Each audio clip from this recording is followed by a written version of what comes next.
To prove the mutual exclusion requirement, note that process Pi can enter its critical section only if either weighting I is equal to false or key is equal to false. The value of key can become false only if the test and set is executed. The first process to execute the test and set will find key is equal to false. All others must wait. The variable weighting of I can become false only if another process leaves its critical section. Only one weighting of I is set to false, maintaining the mutual exclusion requirement.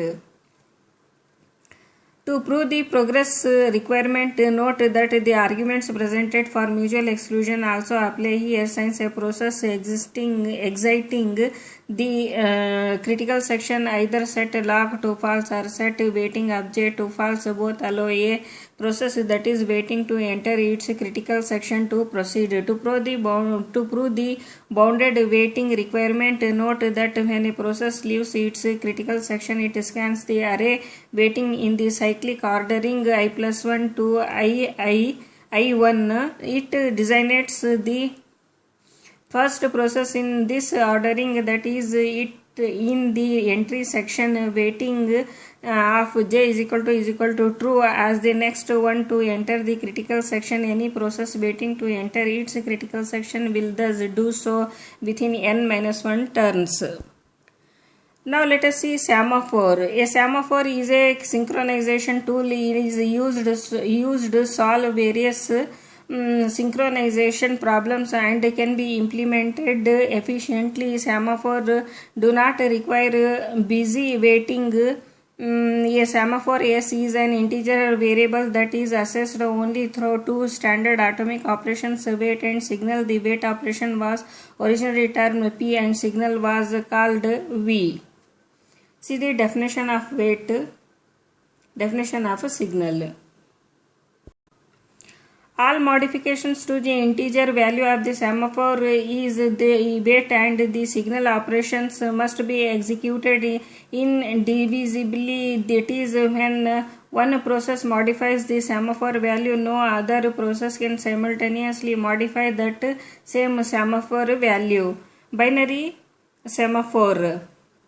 The value of binary semaphore can range only between 0 and 1. Binary semaphore are known as mutex locks, as they are locks that provide mutual exclusion. Binary semaphore to deal with the critical section problem for multiple processes. Then processes share a semaphore mutex initialized to 1. Each process PA is organized as shown in the figure. Counting semaphore. The value of counting semaphore can range over an unrestricted domain. Counting semaphores can be used to control access to a given resource consisting of a finite number of instances. The semaphore is initialized to the number of resources available. Each process that wishes to use a resource perform a wait operation on the semaphore. When a process releases a resource, it performs the signal operation. When the count for the semaphore goes to 0, all resources are being used. After that, processes that wish to use a resource will block until the count becomes greater than 0. Now let us see implementation. The main disadvantage of a semaphore definition requires busy waiting while a process is in its critical section. Any other process that tries to enter its critical section must loop continuously in the entry code. This continual looping is clearly a problem in a real multi-programming system where a single CPU is shared among many processes. Busy waiting wastes CPU cycles that some other process might be able to use productively. This type of semaphore is also called spin lock because the process spins while waiting for the lock. Semaphore implementation with no busy waiting. The definition of the wait and the signal semaphore operation is modified when a process executes the wait operation and finds that the semaphore value is not positive. It must wait. However, rather than engaging in busy waiting, the process can block itself. The block operation places a process into a waiting queue associated with the semaphore, and the state of the process is switched to the waiting state, then control is transferred to the CPU scheduler, which selects another process to execute. A process that is blocked waiting on a semaphore S should be restarted when some other process executes a signal operation. The process is restarted by a backup operation which changes the process from the waiting state to the ready state. The process is then placed in the ready queue. To implement semaphores under this definition, we define a semaphore as a C struct. See the code. Each semaphore has an integer value and a list of processes. List. When a process must wait on a semaphore, it is added to the list of processes. A signal operation removes one process from the list of waiting processes and awakens that process. See the code. The signal semaphore operation can now be defined as below code. The block operation suspends the process that invokes it. The backup of P operation resumes the execution of a blocked process P. These two operations are provided by the operating system as basic system calls. In this implementation, semaphore values may be negative. If a semaphore value is negative, its magnitude is the number of processes waiting on that semaphore. Deadlocks and starvation. The implementation of a semaphore with a waiting queue may result in a situation where two or more processes are waiting indefinitely for an event that can be caused only by one of the waiting processes. The event is in question is the execution of a signal operation. When such a state is reached, these processes are said to be deadlocked. To illustrate this, consider a system consisting of two processes P0 and P1, each accessing two semaphores S and Q set to the value 1.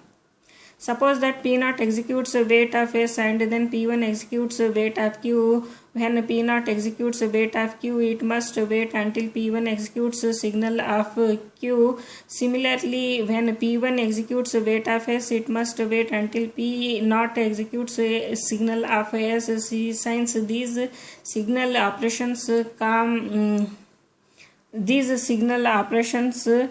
cannot be executed, P0 and P1 are deadlocked.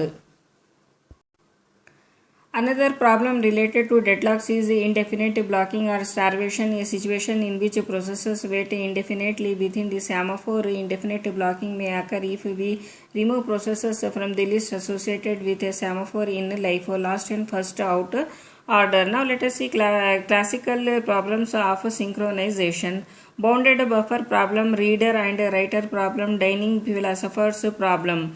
Bounded buffer problem. N buffers each can hold one item. Semaphore mutex initialized to the value 1, semaphore full initialized to the value 0, semaphore empty initialized to the value 1.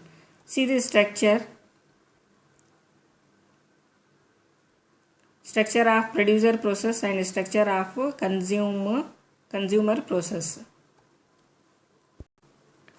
Now let us say reader-writer problem. A data set is shared among a number of concurrent processes. Reader only read the data set. They do not perform any updates. Writers can both read and write. Problem allow multiple readers to read at the same time. Only one single writer can access the shared data at the same time. Shared data set semaphore mutex initialized to 1, semaphore WRT initialized to 1, integer read count initialized to 0. See the structure of write process and reader process. Now let us see dining philosophers problem. Consider 5 philosophers who spend their lives thinking and eating. The philosophers share a circular table surrounded by 5 chairs, each belonging to one philosopher. In the center of the table is a bowl of rice and the table is laid with 5 single chopsticks.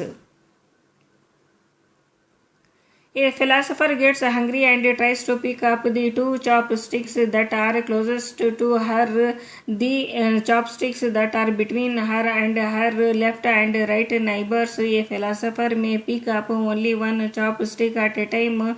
When a hungry philosopher has both her chopsticks at the same time, she eat without releasing the chopsticks. When she is finished eating, she puts down both chopsticks and starts thinking again. It is a simple representation of the need to allocate several resources among several processes in a deadlock-free and starvation-free manner.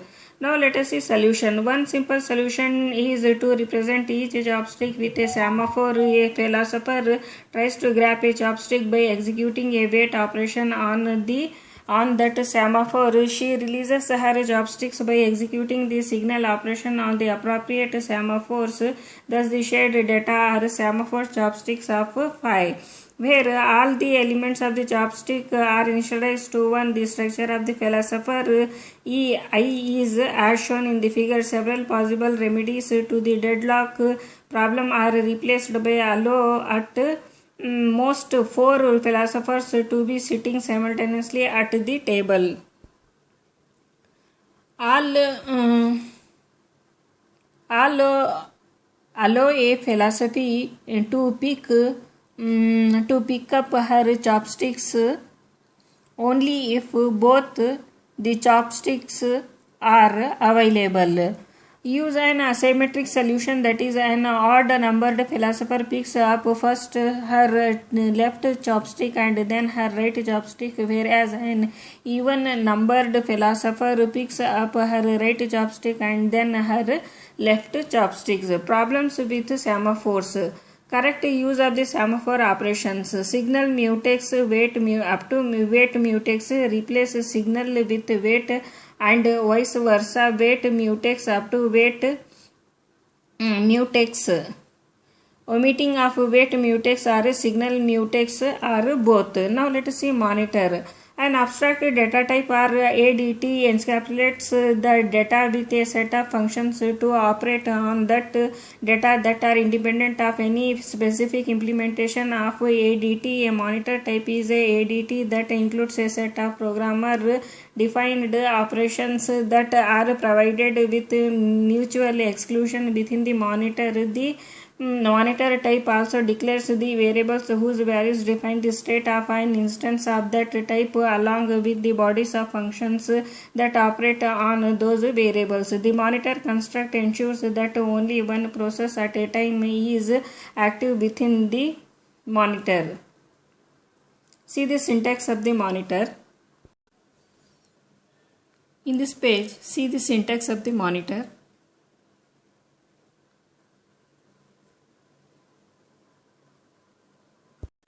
To have a powerful synchronization schemes, a condition construct is added to the monitor, so synchronization scheme can be defined with one or more variables of the type condition. 2 operations on a condition variable. Condition x, y. The only operations that can be invoked on a condition variable are wait and signal. The operation x wait, a process that invokes the operation, is suspended. X signal resumes one of the process, if any, that invoked x wait. See the monitor with condition variables figure. Solution to the dining philosophers. Each philosopher first invokes the operation pick up and put down in the following. See the code. For each monitor, a semaphore mutex initialized to 1 is provided. A process must execute wait mutex before entering the monitor and must execute signal mutex after leaving the monitor. Since a signaling process must wait until the resumed process either leaves or waits, an additional semaphore next is introduced initialized to 0. The signaling processes can use next to suspend themselves. An integer variable next count is also provided to count the number of processes suspended on next. Thus, each external function f is replaced by. See the code. For each condition x, we introduce a semaphore x sem and an integer variable x count both initialized to 0, the operation x wait can now be implemented as follows. See the code. The operation x signal can be implemented as follows. Resuming process within a monitor. If several processes are suspended on condition x and an x signal operation is executed by some process, then to determine which of the suspended processes should be resumed next, one simple solution is to use first come first served FCFS ordering, so that the process that has been waiting the longest is resumed first. For this purpose, the conditional wait constructs can be used. This construct has the form x wait of c, where c is the integer expression that is evaluated when the wait operation is executed. The value of c, which is called priority number, is then stored with the name of this process that is suspended when x signal is executed. The process with the smallest priority number is resumed next. See the code. The resource allocator monitor shown in the above figure, which controls the allocation of a single resource among competing processes. A process that needs to assess the resource in question must observe the following sequence. See the code, where R is the instance of type resource allocator. The monitor concept cannot guarantee that the proceeding assess sequence will be observed. In particular, the following problems can occur. A process might access a resource without first gaining access permission to the resource. A process might never release a resource once it has been granted access to the resource. A process might attempt to release a resource that is never requested. A process might request the same resource twice without first releasing the resource. See the questions in some questions in the question bank. Here questions continues.